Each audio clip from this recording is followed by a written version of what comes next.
Good morning. It's Wednesday at 10 and time for another SDS webinar. Joining me is Andrew Markham, Director of our consultancy. Hello, Andrew. How are you this morning? I'm very well, thank you. Good morning, everybody, and good morning, Christopher. Yeah, we've got a huge one today. 208 people registered. I can see them all piling now. Welcome, everyone. Thank you for coming in.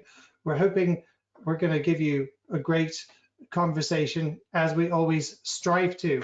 But just before we do that, we want to talk to you about SDS, just for a few minutes, and I guess how we've been helping clients at the moment. What we do is discovery calls. We have a whole menu of tools and services available to you. None of you can be sold to, but all of you like buying. So please do let me know. I would never try and sell to any of you, but I do understand a lot of you have issues. You have very challenging roles. We're in, a housing crisis and a pandemic. You need immediacy. You need data. You need to have confidence in your systems, and you have to be able to have that agility to move. So if you're using SQL and you haven't got the workflow, you're missing out something there that could be helping you. If you don't have SQL configured properly, that's another thing we've been helping people about, hasn't it, Andrew? Yeah, absolutely, definitely. I think it's a good time to review, get ready for coming out as such, if that's the right word, and obviously working collaboratively, and then you can see the holes in your development teams and asset teams, and it's probably now time to kind of look at those and plug those gaps and review your procedures and getting your systems up to speed. Absolutely. So what we would like to do is discovery calls. These are very quick calls. They're not huge hour-long things, 15, 20 minutes at max. And we find out what's happening with your development team, what your ambition is, what your pipeline is looking like, and then what systems you have. And then I can tell you all the things available to you. It might be you're struggling with stakeholders and you need an assumptions report to try and get in those assumptions that are correct. We can help you with that. So there's a lot of different things. Maybe you've got a huge shared ownership program and you don't understand what's happening with the viewings, activities, and sales, and the whole mess that comes with all the different tiers and tranches. Well, Home Match and SQL do that very, very well. So anyone who would like to book a discovery call with me, whether existing customer or a new customer, and my colleague Ricky, please do get in touch, and we'll also be following up this with a button. So yeah, we love hearing from you, we love talking to you, and we love staying close to your development plans to make sure that you've basically got a menu of services that you have at your hands ready to go. Right, well, Andrew. Yeah, and I think, Chris, and I think it's worth saying as well, before we kind of start, when everyone coming in, is that we like hearing from you what topics are burning in your environment, in your world, what challenges you're having that we can debate, we can bring the right people in, and we can get them to present, and then on the back of that, we can listen to the questions that you have and answer them. So that's what we're trying to achieve, and a great speaker today, and a great subject matter. That's right. We've been getting good speakers. We're not like, the NHF. This isn't our thing that we do normally. So we don't have a whole team of people and a whole giant team of speakers. So we are open to more speakers. Please tell me if you know someone who can be a speaker, who wants to be a speaker, who has passionate views and strong opinions on what needs to be done. These are the people we want to hear from. So please do get in touch with us if you have a view, a topic, anything you want, or you just know someone who you think this person would be great, because we absolutely want to hear from them. Absolutely, yep. Great, okay, well, that's our 5 minutes of SDS talk. Without much further ado, Andrew, I will say goodbye to you, and I will bring you on later on in the discussion, and I'm welcoming Jonathan Walters from the Regulator of Social Housing. Jonathan, if you could switch on your webcam. Good morning. Morning. Okay, we got you. Excellent. Jonathan, the floor is yours. Thank you very much, Chris. And I'm a bit unsure about how I can live up to that billing, so I will try and manage expectations right from the start. You're listening to a regulator. Greatness is not what we aim for. What I thought I would try and do is talk a little bit about the Decent Home Standard as it currently is. I'm sure a lot of people on the call will be very familiar with it, but just worth setting a little bit of context first, I think, before we go on and talk about changes that are coming down the track. And to manage expectations right from the start, I'm not going to be able to tell you what's in the new Decent Home Standard because I don't know, because it hasn't been decided yet. But what I can do is set it in some kind of context where I think the discussion might go. And I think for us as the regulator, we see it as one piece of a much bigger jigsaw around a renewed focus on assets and asset quality. And I'll try and set it in that wider context as well. So it's not simply about, I'm not going to limit myself just to talking about decent homes, because I think asset and asset quality is a much bigger issue for us as a regulator and the sector more generally as well.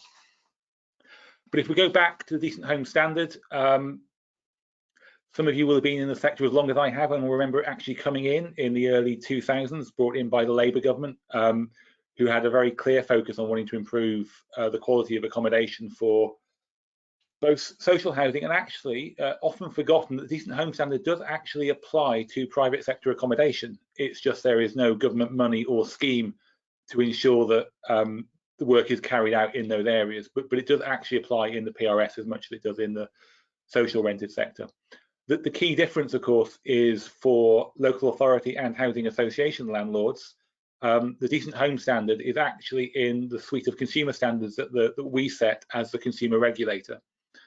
So anyone on the call from a registered provider, whether that's a local authority, housing association, or indeed one of the newer sort of for-profit organisations that are entering into the sector, you're expected to keep your stock up to the Decent Home Standard. Now, I'm not an asset professional by background, unlike lots of people on this call, but when I do talk to them, they all tell me, I normally get told two things. One is the Decent Home Standard is very low, and then I get told it's very vague, and both of which I can completely see and understand. One of the big challenges, I think, for the sector is accepting both of those things.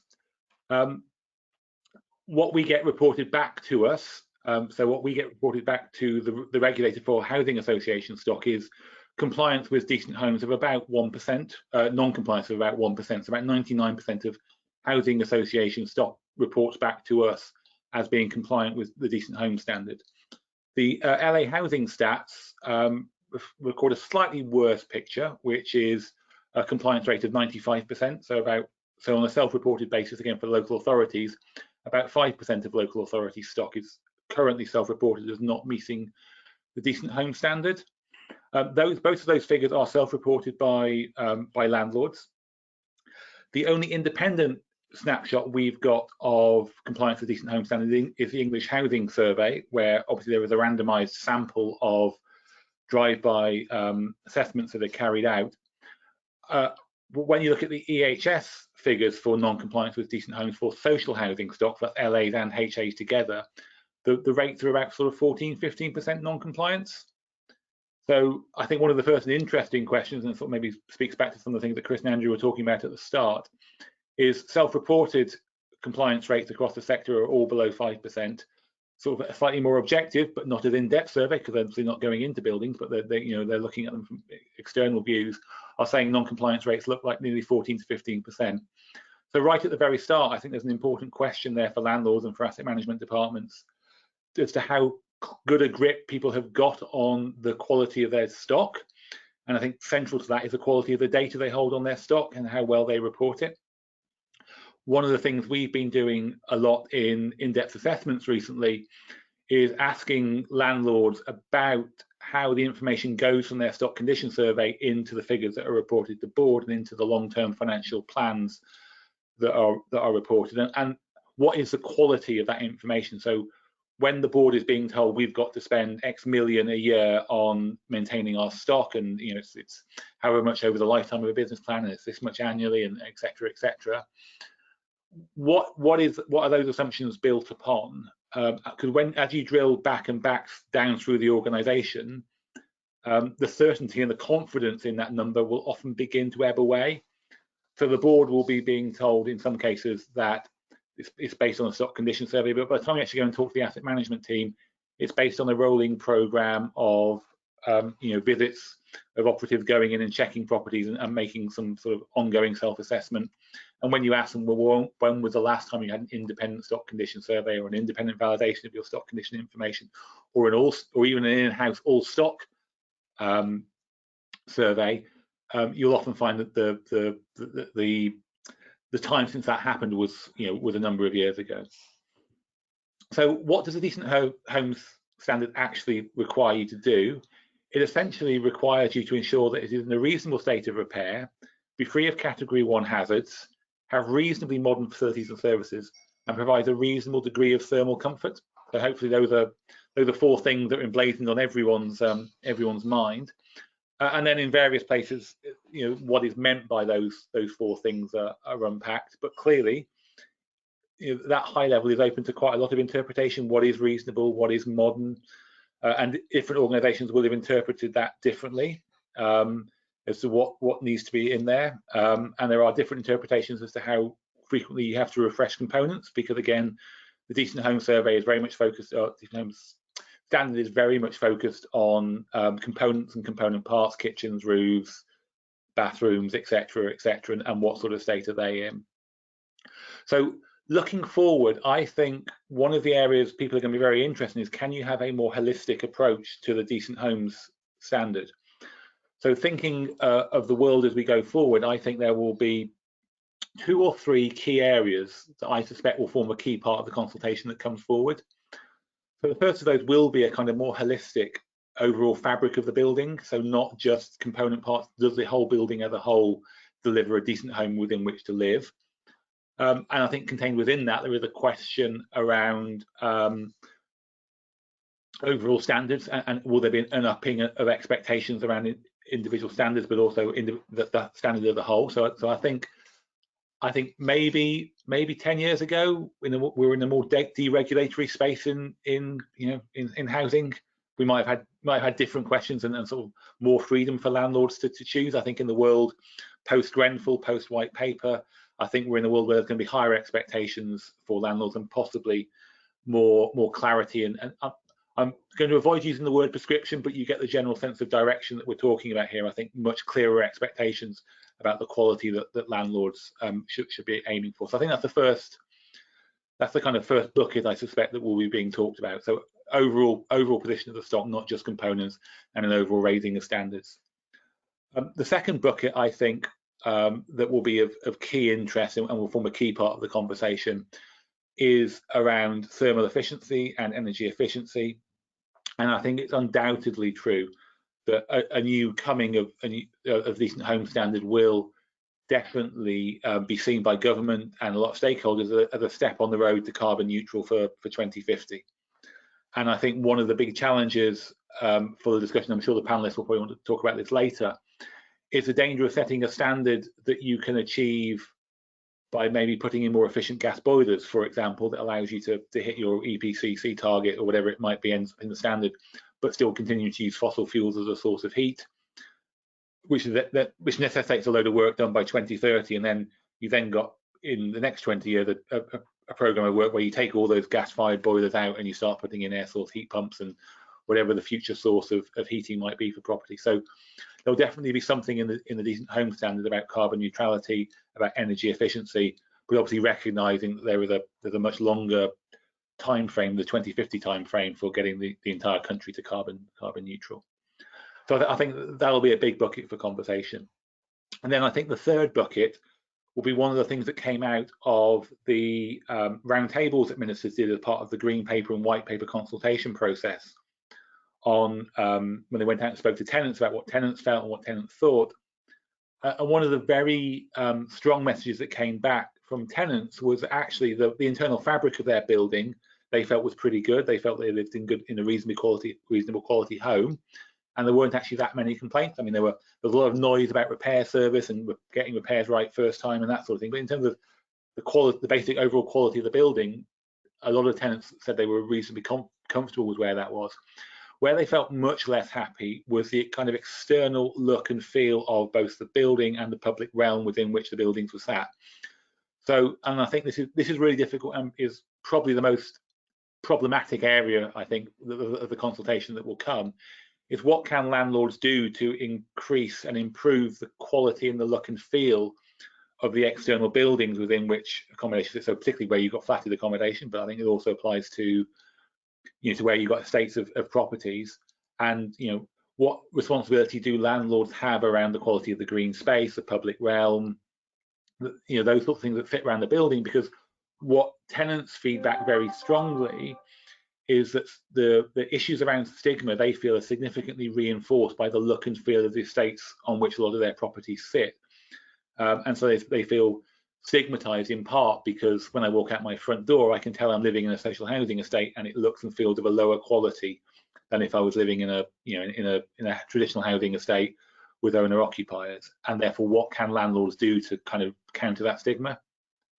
Now, clearly, in a world of multi-tenure estates, of multi-landlord estates, when there are very few estates now that you have one monolithic social landlord, be that a council or a stock transfer association. There's some of that about dotted around the country, but it's very far from universal now, with right to buy, with pepper potting, with new development, mixed tenure. But I think the government will be very interested in what can landlords do to try and address some of those issues which are leading to stigma. So I think that will be the framework within which the Decent Homes consultation will come. And just in terms of choreography on this, the first thing that will happen will be the government will need to launch its own consultation. So there is work going on across Whitehall at the moment to build up to there being a consultation on the Decent Home Standard itself, which government will launch and government will own. It will go through that process. It will then have to direct us as a regulator. So that will be the government's expectations around decent homes. It will then need to tell us as a regulator, you have to put this revised Decent Home Standard into a regulatory standard. So they will direct us on that. We will then have to launch our own consultation on the standard, which says this is what government has told us to do. This is what we are doing to make the government's Decent Home Standard a regulatory standard that all social landlords have to meet.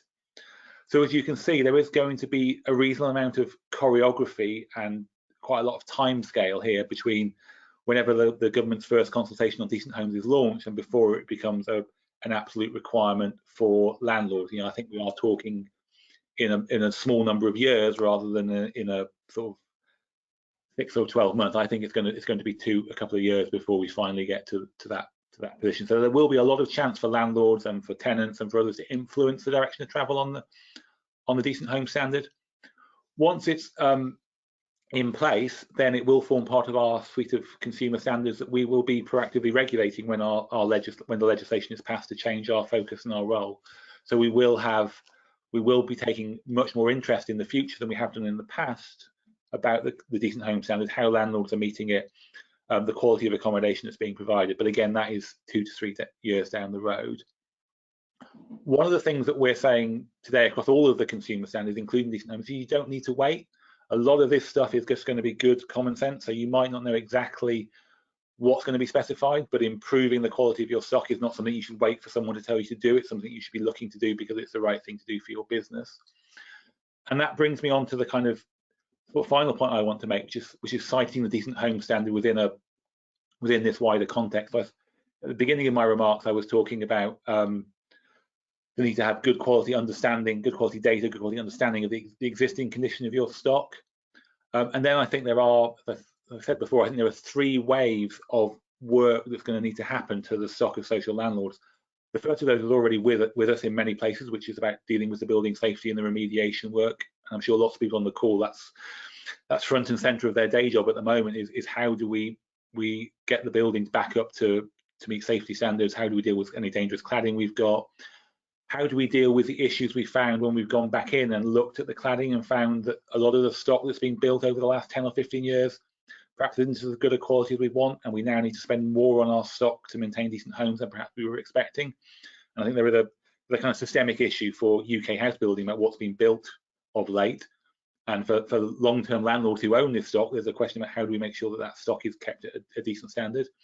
So I know there's already increased bills beginning to appear in landlords' business plans, increased expenditure planned on just existing decent homes and meeting building safety. And there are some huge figures being bandied around. The G15 are talking about £3 billion needing to be spent to get their stock up to building safety. And of course, we don't actually know what the final bill will be yet, because we don't yet know the final specification of the building safety works. There's a lot of work that's already started but hasn't finished on building safety. Then we've got decent homes coming down the track, and again, we don't know what price tag will be attached to that, but I think there will be a price tag attached to it. And then on the sort of connected to decent homes, but perhaps going on a slightly lower timescale, is how do you get your stock to being zero carbon? What are the strategies you need to put in place? What are the technologies you need to use? What are the things you need to do? And again, that is a very open-ended question at the moment. There aren't definitive answers to that. And I know, I'm sure the panel might want to talk about this later, that people are grappling with what does that look like? What kind of cost implications is that for us?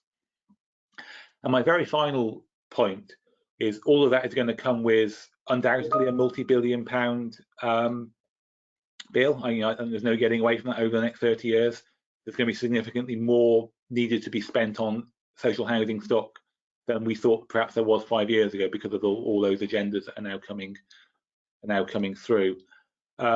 And I think that one of the big questions for social landlords is how is that going to be paid for, because none of that expenditure will necessarily generate any additional income. It's just going to be money you spend improving and protecting your existing stock, but it's not going to generate additional income. It might protect your existing rental streams. If you don't do it, you might not get as much money in, but it's not going to generate new income.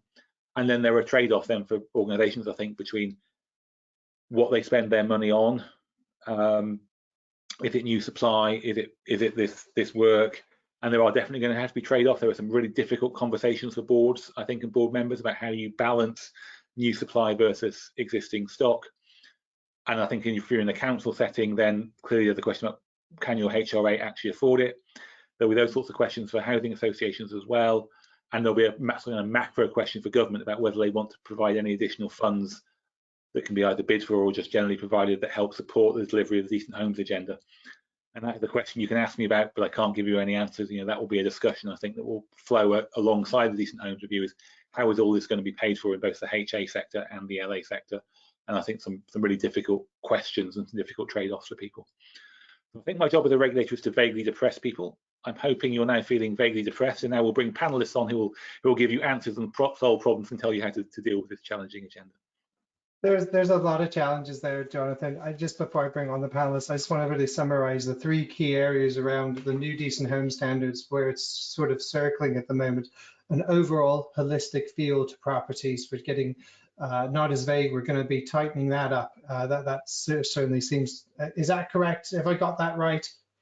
Yeah, I mean, I'm sharing sort of general discussions. The world may move on, but yeah, that's where it seems to be today. Okay, moving towards carbon neutrality and also controlling the outside building space. If you've never read, Malcolm Gladwell is one of our, he's an incredibly great, he's a great author. And The Tipping Point, in his book, The Tipping Point, he talked about contextual behavior and how it affects residents, how it affects whole communities. It is a very, very powerful thing. If you're somewhere that looks great, you feel like $1 million. If you're somewhere that is full of darkened concrete and burnt out cars and sofas, you really do feel like you're on the bottom of the world, and that really impacts people's lives and how they feel. So I can certainly see all the points at which you're trying to circle around. But there's obviously a great deal of difficulty in doing that, and where's the money going to come from? So I'm now going to bring on our panel who have a lot to say about this, and we are also going to then bring in some questions from the audience. So welcome, Nathan Cronk. Nathan, if you'd like to introduce yourself for those who don't know you. Yes, good morning, everyone. My name is Nathan Cronk. I am from LiveWest. I am the Director of Asset Management there. Brilliant, thank you, welcome. And Lee Russell, good morning, if you'd like to introduce yourself. Yes, certainly. So my name is Lee Russell. I'm a partner with Devonshires Solicitors, mainly advising a huge range of RPs on various housing management, often property litigation aspects, particularly fire safety in more recent times. Okay, great. So who'd like to go first? I'm happy to go first if that's okay. Jonathan, thanks. Thank you. Yeah, thank you, Jonathan. Really interesting discussion, and probably I could talk for the remaining 35 minutes with responses and questions to everything you've said. But I'll try and limit what I'm saying to a few observations. I think we all support the concept of improving and modernising the decent home standard. At the moment, it feels a little bit like the lowest common denominator. The definitions, thermal efficiency and it's all quite wishy-washy, isn't it? There's no real benchmark. It's kind of just acceptable. And I think we all aspire to something better than that and would welcome not necessarily an over-regulated standard, but certainly more rigorous benchmarks to achieve. So I think as a starting position, I think that's really important. And I think everyone on the call will agree that the residents' views, the sort of third part that you raised there, need to be taken more into account, because some people just want to be left alone to live their lives. So they don't actually want a stock condition surveyor coming in and saying, oh, you've put a new cooker in, you've changed this, you've changed that, we're now going to put it all right, otherwise your house fails the standard, which they don't understand. So I think making it clear to the customer what they can expect and how we will manage that is really an important part of this. I think customers probably aren't particularly aware of the decent home standard, so that probably needs some work.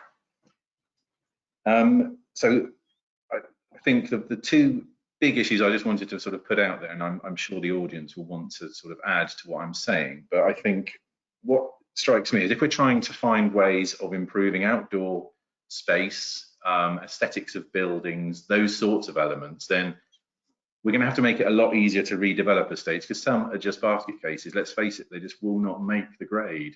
Going back to what we said earlier, the stigma is built in. I don't think you can design it out.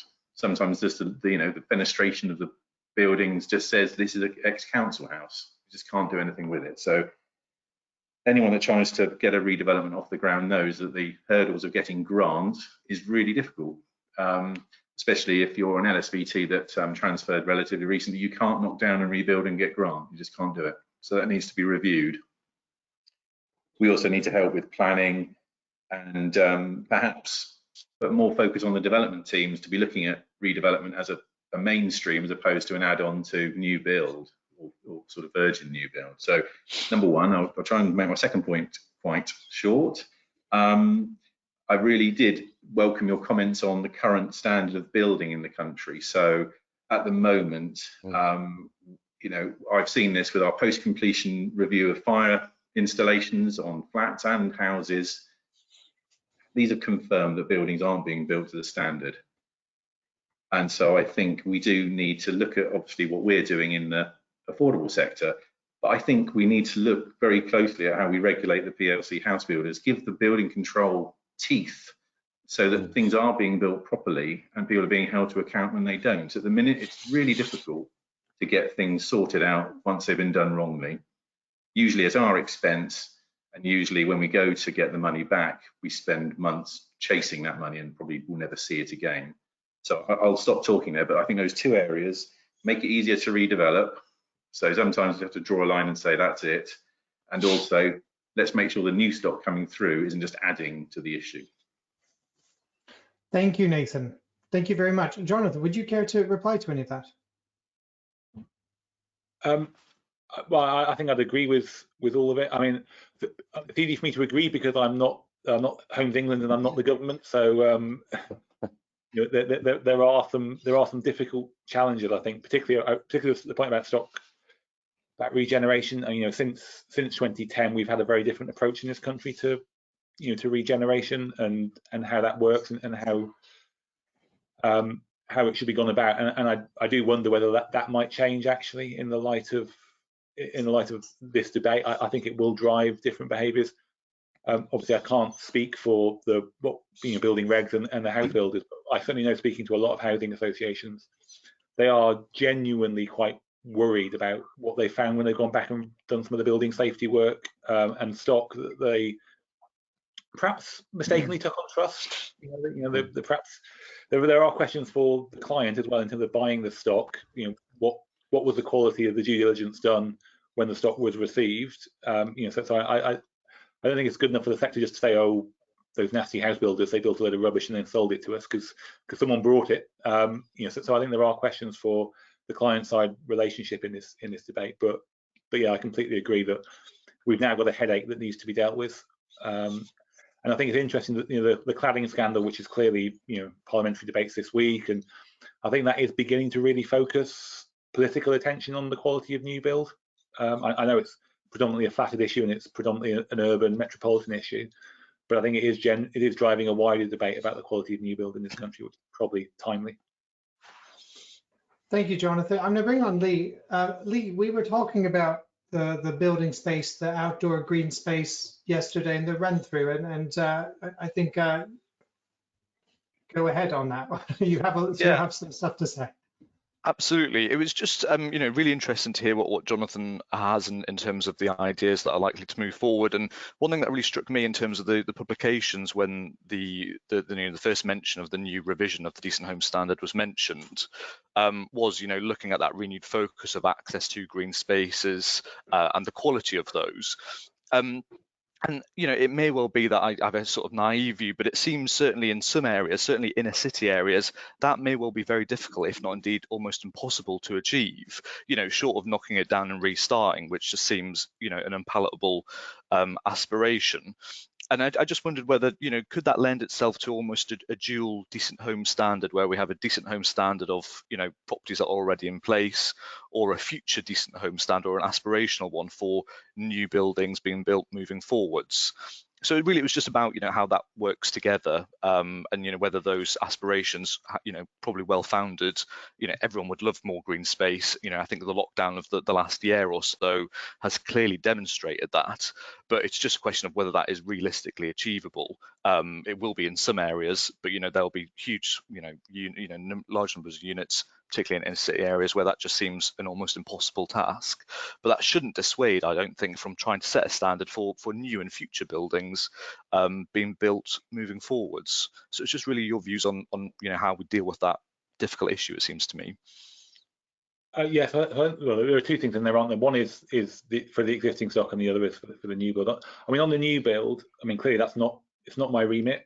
There will obviously be tensions here with government, with an aspiration to build more homes, and the government will be conscious about trying to keep supply up. Obviously, we've had the Beautiful Homes Commission, and there are various things where government has talked about wanting to improve the quality of accommodation, but when you look at where the regulations sit currently, there's not much in the regulations that force people to think about those things. And it's whether, I guess it'll be a question for the government, whether it wants to increase the specification within the regulations that make builders and developers and planners weigh those things in the balance more than they are currently. We'll have to wait and see where that lies, but I think it's genuinely on the table for debate in a way it hasn't been in the past 10 years. So I think that's probably not a bad thing. On the existing stock, I mean, I think I think this is really, really difficult, because I think, as you were saying, we all agree with the outcome that perhaps would want to be achieved. The practicalities of achieving it look to me to be more or less insurmountable.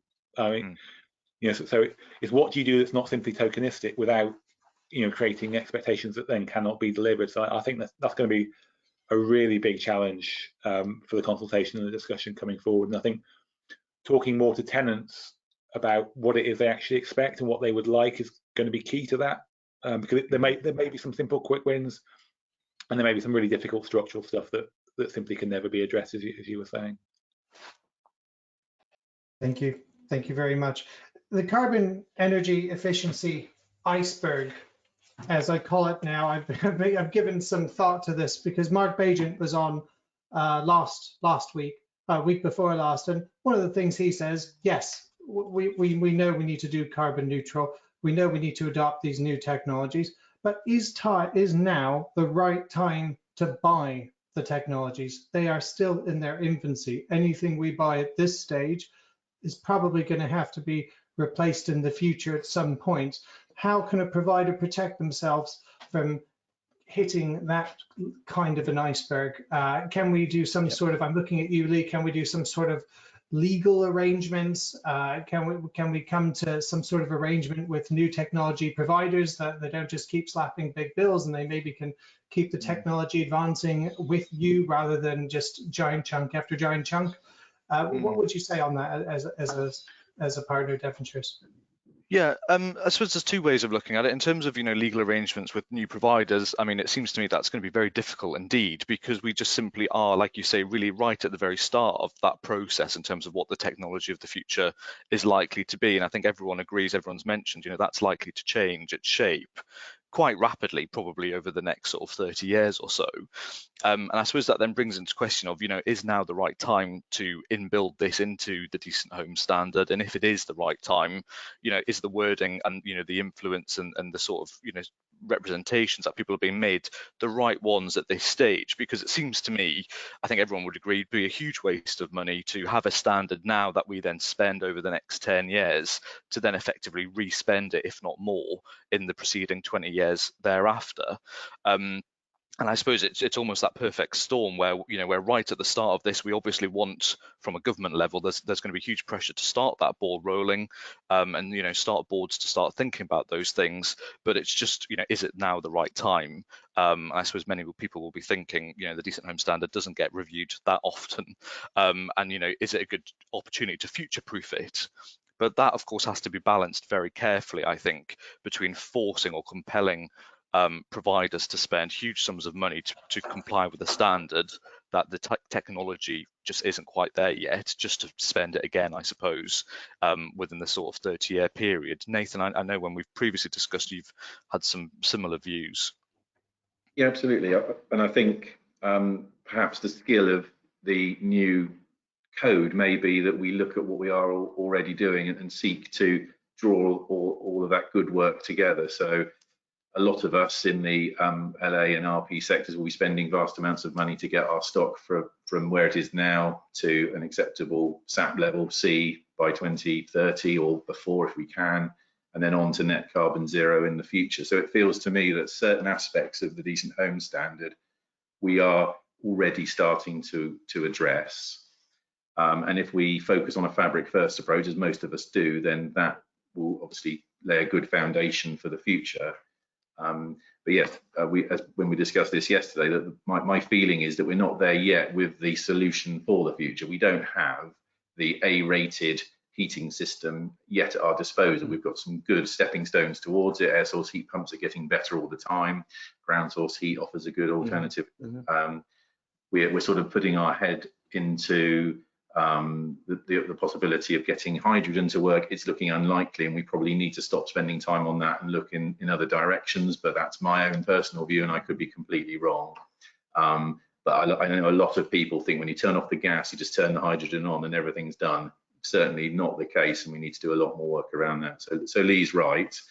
I think we need to make sure that we don't slavishly set a code or a standard which assumes compliance on a certain level, which then turns out later on to be the wrong move. But I think if we do work towards getting to C and then to B through passive measures in people's homes rather than through perhaps investing in tens of thousands of a piece of kit, that's certainly a step in the right direction.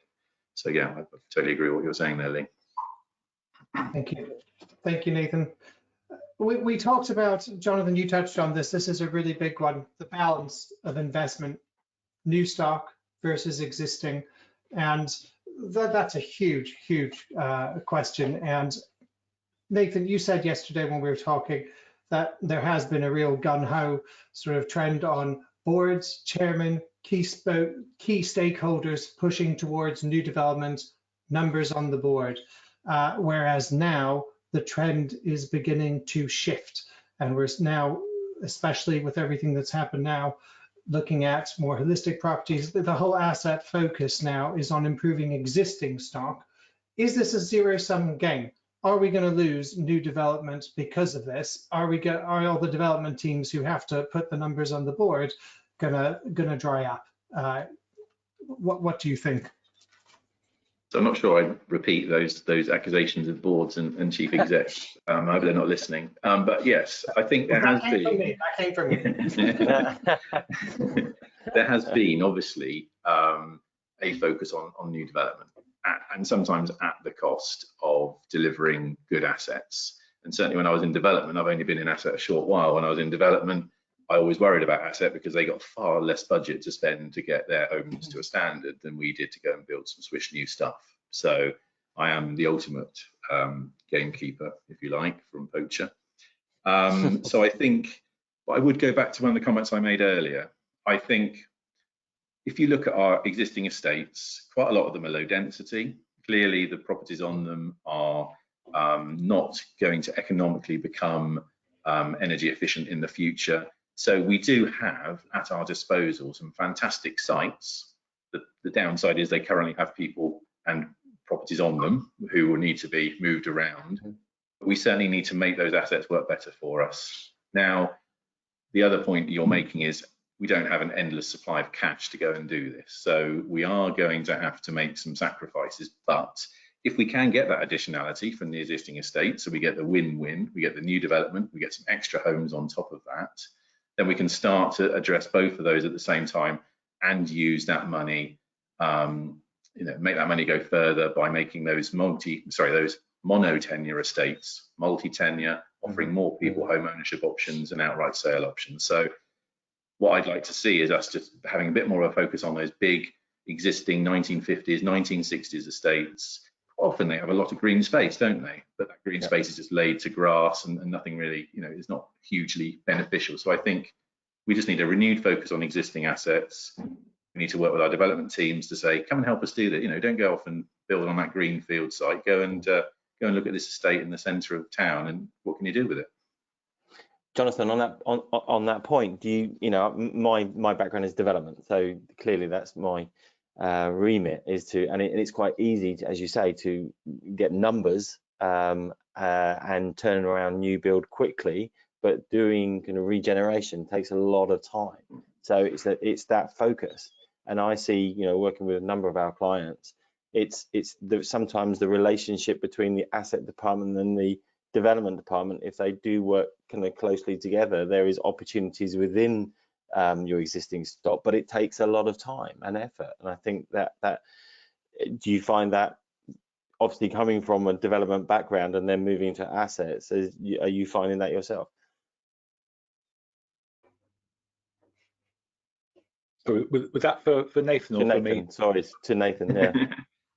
Sorry. Yeah. I think we're at an early stage of this at the moment. I think we're all still trying. I think we all realise that the model that we've talked about is a good one. It has to be beneficial to us to be churning the stock and changing it over. But I think there are significant hurdles in the way at the moment. Probably, as you say, the drive is still on numbers and addressing the housing crisis. So I think people see redevelopment as difficult, and as I said earlier, if we could change perhaps planning or some of the other sticky factors to make it just a little bit, at the minute you look at it and think this is just, got 200 people to move out of these houses. Yeah, sure. So I think the joining up with development, not thinking of development and asset management, but thinking holistically in terms of providing good quality homes is where it's at. And certainly, rather than looking at our existing stock and saying these are never going to make it, we'll dispose of them, looking at those houses and saying these are never going to make it, let's keep them, not in their current form. Let's either do an energy sprong and really change it completely, and that addresses the aesthetics point we raised earlier. You can actually use external wall insulation to change the look of buildings, or let's work together to try and come up with a scheme and perhaps look at land assembly on sites alongside and with local authority partners and other HAs. So I think there's a huge area of work there which we need to start to build into this process, because it's clear to me the new decent home standard, as well as achieving the new sustainability standards, will involve a heck of a lot of turnover of stock. When we get to 2030 and beyond, I think a lot of stock would have been sold, knocked over, and rebuilt. So we need to start planning that now, as opposed to getting to a point and they're hitting the buffers and realising we've got a big stock of properties which don't meet purpose. Thank you, Nathan. I'm going to switch to the audience now. I've got a lot of questions coming in. And if you are in the audience and you would like to ask a question, now would be the time. Right, so any chance there, this is from Angela Simpson, any chance there can be questions asked about investment in carbon neutrality, so a 25K plus per property, and then the property is sold under right to buy, not good when after the discount, the capital receipt is around 50K. right to buy is not an issue in Wales, where they are able to invest and do, but harder on the other side of the border. And right to buy is an issue on carbon neutrality when it comes to investment and actually doing the works on the site. Nathan, I think this is one for you. Yeah, it's a really good point. So yes, you don't want to spend all of your money doing up your properties for then someone to say, oh, thank you very much. I'll purchase this for a fraction of the price, and the stock is lost. And actually, you can go back up the chain as well. Properties which have already been bought under right to buy can quite often frustrate the process. So if you're looking to improve the energy efficiency of a block of flats, and one of them is sold, or a terrace of 6 and 2 of them are sold, it's really difficult. You can't compel people to join in. But again, maybe the government should consider some means of people accessing that, so that we're not just improving housing association stock, we are picking up some of the private sector as we go. I don't have an answer for right to buy. I mean, perhaps we need to change the floor so that if you do spend 25k getting it up to A and someone does put their right to buy in, you're able to surcharge or recover the cost of that somehow, or maybe make the right to buy period longer, so if they sell within a certain period, that profile of it reducing to 0 is also longer, so that you don't get anyone thinking I'll just make a quick buck here, because 3 years isn't that long to wait. If the property is A rated, waiting 3 years, that property will be very attractive in the market when it does come up for sale. So I think there's a couple of, I think we do not need to lose sight of right to buy in this, certainly. Thank you very much, Nathan. Lee, anything to add on that? No. I mean, I'd agree with all of that. I mean, right to buy, we could have a whole webinar on that alone, and it's a very big macro political question. But it's absolutely right that this is part of the fabric of that debate, and there are no easy answers with it. But I think everyone probably agrees, fair price for what's being paid, and to make sure that those investments that providers spend is recouped somehow. I think that's important, because otherwise it's almost impossible to manage a balance book otherwise. But yeah, a much bigger question for another time, I suspect, but certainly important. Thank you, Lee. Andrew, we had last week we had a survey on, we did some interesting stats. We had about 130 providers, and we were talking about modeling the new shared ownership. And do you include staircasing? This is a really basic assumption, okay? And actually, it's the same conversation we have with right to buy. Now, Andrew, you come from the background of, we have to keep this within development. This is a development matter. What happens with the property afterwards when it comes to right to buy and staircase and shared ownership is more of a treasury issue. This basic, and when we took the survey, it was split right down the middle. Out of 103 people who took part in the survey, 49 of them said that they do include staircasing as part of their development appraisal, and 51% said they didn't. Those two answers they're going to get are going to be night and day difference. Those appraisals, the one that does include staircasing is going to look horrible, and the one that does include staircasing is going to look quite reasonable. Challenging, I think the word is better. Okay, challenging. So you're right, that is a big question, and it seems that the development world of LAs and HAs are actually split down the middle on this and have very different looking development appraisals. Absolutely, definitely. It's all a perception. Right to buy is always on the political agenda, and it's something that is going in a new program going forward. So it's a consideration that you have to do.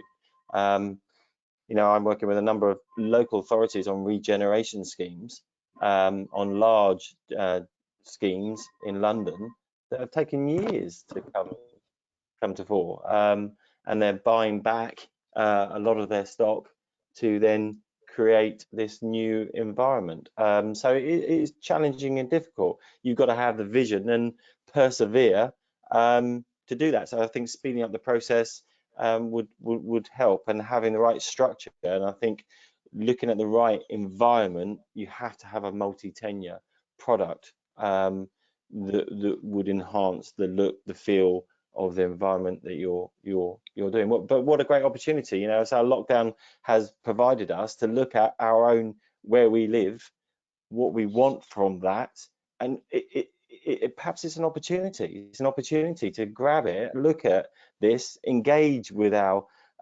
tenants and where we live from right across the multi-tenure spectrum.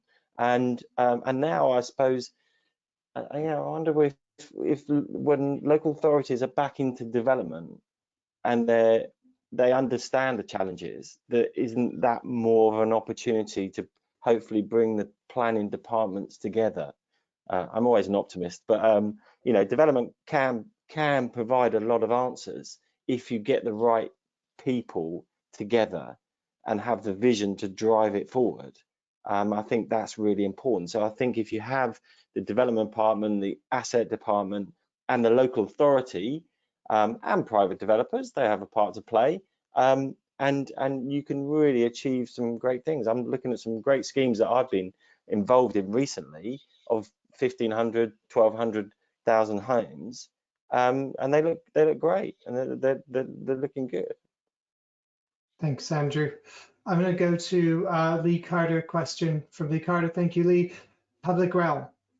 And this goes back to the green space we were talking about and the overall improvement of the context of our neighborhoods. Is it possible to make sure or regulate for local authorities to work in partnership with RPs to achieve this aspect of the standard? So in our existing standard suite, we have a neighbourhood and community standard, which does expect landlords to work with local agencies, whether that's local authorities, police, social services, whoever, planning, whatever the relevant authority might be. So I wasn't quite sure what was lying behind that question, whether that's kind of people feel local authorities aren't contributing enough. Because a lot of when I speak to a lot of local authorities, they feel housing associations aren't stepping up and playing their role either. So a lot of this, I think, is about the quality of the relationship between local authorities and housing associations, and that that goes up and down. It went through a really difficult patch a few years ago with the voluntary right to buy proposal. I think it's improved considerably since then. But no, I can't regulate and force people to get on. I mean, anyone that's got children will know that's basically impossible. You can't force people to be nice to each other. But we can set expectations that landlords should work cooperatively. But a lot of that is about how you manage your relationships with your partners. And I as a regulator, or we as a regulator, can't force you to do anything in that space. On that, Jonathan, how many people who fell short of the standards did you prosecute or take any action against? Well, so the neighbourhood and community standard is covered by the serious detriment test. So for us to do anything at the moment, we would have to it would have to be a demonstration of that breach of the standard, that failure to cooperate, resulting in serious detriment to tenants. And as yet, we've had nothing that breached that test. Now, in the future, with the changes coming in the white paper, that will change. But so much of this is about behaviours, and regulation can only do so much. And I don't think we want to become the arbiter of the relationship between local authorities and housing associations. We want both sides to work constructively together, but we shouldn't be saying that one side has to do what the other side tells them, I don't think. And can I come in there, Chris, perhaps? Yeah. So I think the other thing to bear in mind is we did touch very briefly earlier on where's the money coming from. And I think we need to be really careful that we don't get too fixated with some of the peripheral issues here. So number one, we all know, is building safety. So we need to make sure that our homes are safe and in the event of fire, won't through the use of materials be made worse and create the devastation we've seen in previous disasters. So second has to be the cost, both in carbon terms and to the customer, of using those properties. So we really need to invest in the existing fabric where possible to get those properties up to a standard. I think then, and I think they're the sort of headlines, I think then we go outside of the properties and we look at some of those other aspects. But I think if your building is safe and warm and affordable to operate, they're your benchmarks. And then the public realm sits in the very important, but in my view, the next tier down. And it's really difficult to agree a standard for everybody, because you've got urban, rural, and all types in between. you've got flatted developments on a very small footprint where there's no opportunity for green space, through to sort of low density estates where there's lots of empty pockets which can be utilised. So I think you probably just need some overall code which we can work to, an aspirational target. But I think the standard itself obviously needs to focus on making sure the home itself is of high quality. Now, you know, in development, we always used to fixate on the aesthetics. So I'm sort of speaking again in a sort of different capacity to usual, because I think we all agree that if you turn up to your property, it looks attractive, and you would aspire to live there. That's got to be better than some of the alternatives on offer. But we've got to be mindful, we've got a limited pot of cash here. And by the time we've done all the fire safety works and got properties up to the thermal standard, this next item is going to be really hard to do. I mean, at LiveWest, we're looking at rewilding projects, at turning bits of unused tarmac into areas that can be used for customers' enjoyment. So we're all taking those opportunities, but we're all doing that slightly differently based on budgets and our geography, I suppose. So I just be interested to know if Jonathan agrees that the sort of building fabric and the safety trumps, if you like, that, and you know, you take action on the first two, but not necessarily on the public realm discrepancies. Maybe that was just a question or a discussion point, really. Thank you, I think that's be right. You know, as landlords, ensuring the safety of your tenants has to be one of your #1 priorities. And you can't trade that away. I don't think. Some of the other things, there are more complex trade-offs that you need to make, and they're difficult decisions for boards and management teams. But as you say, I think building safety and safety of residents is non-negotiable. Thank you. I've got another comment here from Andrew Lyles. Well said about the quality of new stock. To you, Nathan. In general, it's very poor with no recall on quality. Now to Earl Ferguson. How will new DHS be incorporated with planning and conservation and listed buildings? Which bits were for me and which bits were for Jonathan? You can take whichever bits you want. Well, I'll take the easy one if you don't mind, which is yeah. I mean, I commented earlier on the PLC house builders. It seems to me the higher the profits, the worse the quality is. Basically, you translate cash, and the less you leave behind, the more cash you can take away into profits. And I apologise for that very political answer, but I think, you know, having worked in development for 20 odd years, it's very clear you enjoy working with the regional quality house builder that cares what people think about them. And generally speaking, if you report a problem, it gets resolved. And we all know that the opposite is also true. When you deal with the really big boys, they don't want to know about defects on your affordable homes. You are a distraction from the business of making money and moving on to the next site. And so I think a priority for government is to make sure that we address the house building sector, because the other point is, going back to aesthetics, you drive around the outskirts of towns at the moment, they're losing their identity. You could be anywhere at the moment when you drive through new development. There is very little vernacular being used. It's generic house types, boxes, you know. Sorry, I'm very passionate about this, and I'm trying to. Restaurants. Come on, that's good. We like that. And then, of course, the flip side to that, so I'll carry on. The flip side to that is when we're trying to keep our beautiful buildings in the stock and available to customers, it's really difficult. So I'll take the example of our properties we have in Bath. We own some fantastic Georgian properties in the centre of Bath. We really don't know what to do. They're solid wall. The planning officers won't let us do anything on the external wall. If you go internal, you're making the rooms too small to hit the right standards. So that is a real area of concern for me. We talked earlier about disposal of stock. We really don't want to be letting go of that stock. It's fantastic. It looks great, and it does, and you know, it's popular. It's in the right places. So that is a really difficult nut to crack, though. How do you get, and this is for everyone, not just housing associations and local authorities, how do you get a Georgian property with high ceilings, protected windows, etc., to anything more than a poor D? I'd love to actually have a separate session on that, please. Okay, well, we're going to make a note of that one, Nathan. That might be a good one. Jonathan, anything to say on conservation areas? And this seems like a bit impossible from what Nathan just said, how to get these listed buildings carbon neutral?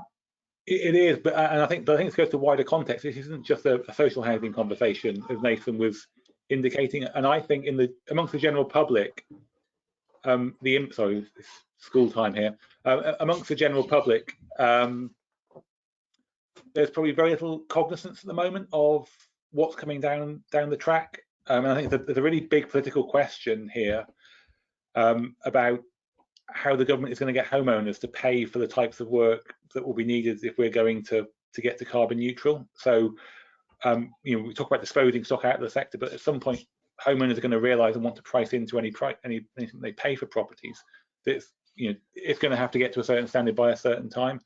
And I just don't think that broader conversation just hasn't, I don't think, begun properly yet in this country. And it's really interesting. We've got a lot of local mayors trying to go much faster than the national position. So nationally, it's 2050, but mayors in Birmingham, Manchester, Liverpool, London are all saying we want to be there by 2030, 2035. Mm-hmm. But I don't think there's any cognizance of just how difficult this is going to be as a sell to homeowners in those cities and across the country, and what it implies for some really cherished stock.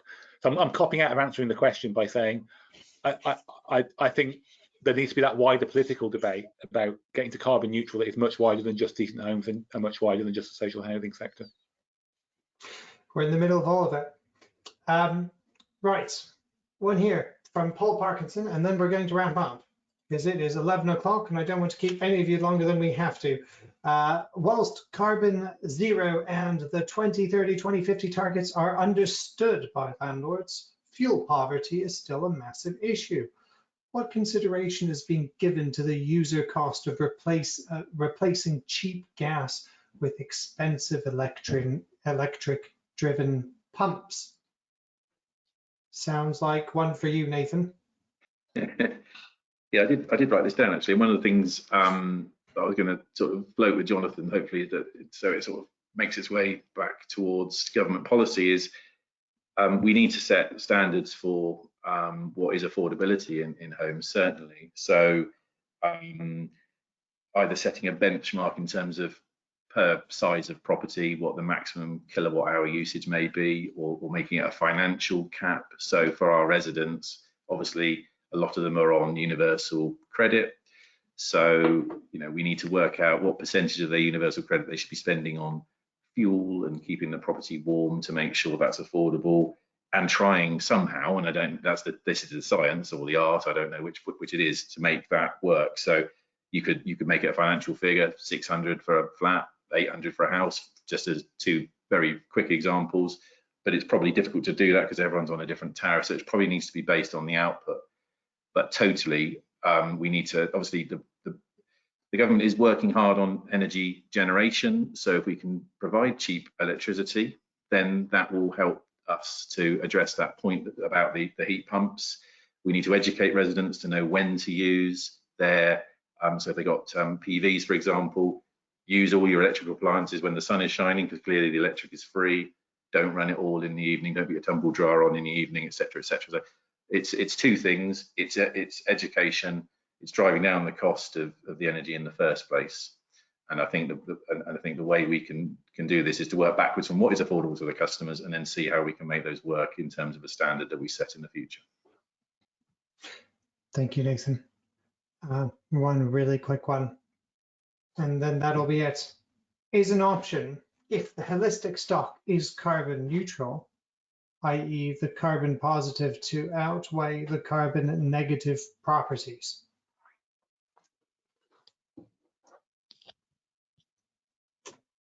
That's it. Is that more of a statement, or I'm not sure. Well, I guess the point here is, why stop when you've hit A? Why not go A+, A++? If you are 20% more efficient, then clearly another property in your stock can be 80% efficient, can't it?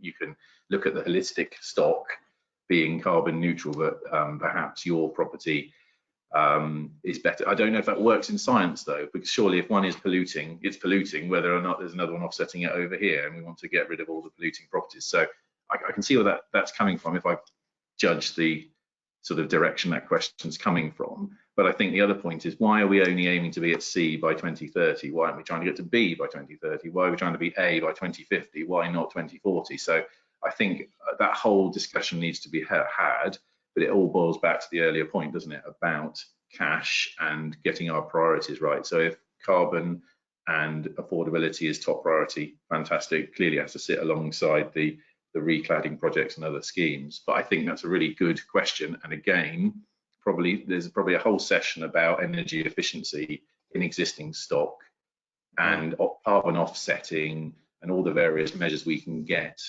And then how that slots into, can I get a confirmation that my home, number 1, Acacia Avenue, hits decent home standard? Because that, you know, if you're saying you're going to offset all your properties against each other, you may not get compliance on all of your properties if the code changes to reflect energy efficiency in properties. So there's a really interesting session there. Yeah, so I think that was from Kenton Barker, and I think essentially what Kenton's driving at is, look, we've got properties. There's no way we're going to get a Georgian property to any good rating. So can you offset with lots of fantastic properties that are so good they outweigh these little Georgian ones that you have? And I guess in the future you'll have so many that the Georgian properties will possibly be small. Anyway, I'm ranting. I think we're done. Thank you, everyone. This has been a great discussion. Thank you so much for everyone who has engaged. We're looking to bring you a lot more webinars. Jonathan, thank you so much for taking the time to come on here and engage with housing organizations and providers on these topics. We are hoping the same from Homes England. We would love them to come on and engage with people, and I know that they want to. But yeah, we're just so glad that the Regulator of Social Housing has, you know, had the courage to come on here and talk to us about all of this and listen. So thank you so much. Nathan, thank you so much for coming on and talking about these difficult issues. We really appreciate it. And Lee from Devonshires, Lee, you've been absolutely fantastic in this. We always want a lawyer in the conversation, and you've done an absolutely brilliant job of that. So I think this has been a really good discussion, and we'll hopefully bring you a lot more. So it's a goodbye from me, and look out for our next webinar. Everyone, I'm not sure what that is at this time. Have a great have a great week. Thanks. Bye. Bye.